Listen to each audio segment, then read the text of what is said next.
Hi, welcome to Helen's Tea Time Tips and Tools on Coaching, and today we are going to be looking at a bit of a special edition on Agile Retrospectives. So the reason I'm being this is it's kind of came up on some of the talks where some questions, and in fact some meetings that I end up going to, is our retrospectives just aren't working. What's the point of them? So there are many important points about a retrospective. We are here if you are working in an agile environment. In fact, if you are working in any environment, it is really, really important that we look at what is going well, what's not going so well, and how we can do better next time. This sort of environment really helps with bringing transparency, openness and trust within the team. So top tips on how to make a good retrospective outcome and so that the actions are implemented. The first one is that the outputs of the action, there is a responsible person on that action.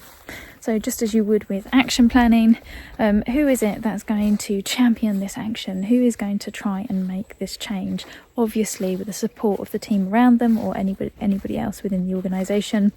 Who is it that's going to do that? So name it. Secondly, time it. When is it going to be done? It's a retrospective. The idea is to be experimenting in the coming sprint. If the experiment happens at the end of the sprint, how do you know if it's actually worked or not? So make sure you stick a time on there, and I think that should be earlier on within the sprint itself. So stick a time on there for that. The third point is the willingness and ableness to actually do that action. So how do you know that it's heard from just one voice within the team?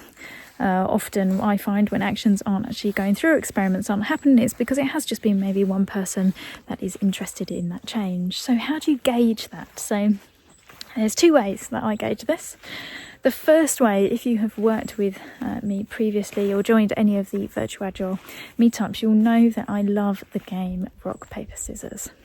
It's very easy and it is very good for being able to make meetings fun, decisions quick and to move forward. So the first thing is voting using a rock, paper, scissors. Videos on, everybody can participate. 1, 2, 3, rock, do you agree? Paper, you're not sure, and scissors, no, I don't agree. So if you get a whole bunch of rocks, you know it's probably an agreement within the team. So that's good, and there's no predetermining it, so you can't follow one another's decisions. It's very unanimous in the way that it works. The second way you can do decision making is also with a willingness rating out of 10. Are you willing and able out of 10 to do this action or experiment with this?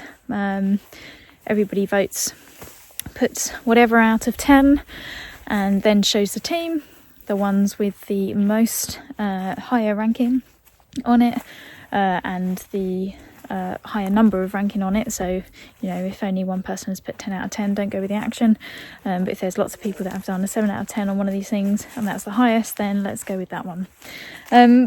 Two really easy and simple and effective ways of being able to choose the right action that the team are aligned on getting done.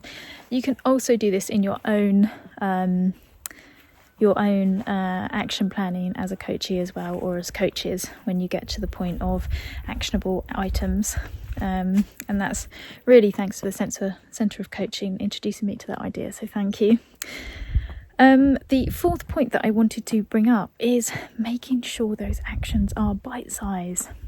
So how can they be bite-sized? What does that mean? That means that they are small, digestible chunks of work. If you have a huge action that is going to be out in the open, how is it that it's reasonable to be able to see any change within the next sprint?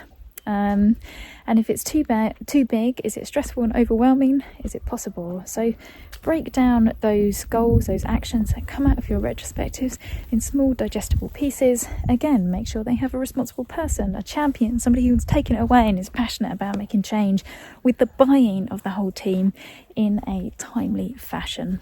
Thank you very much for listening to this session of Helen's Tea Time Tips and Tools on coaching, and I look forward to seeing you in the next one.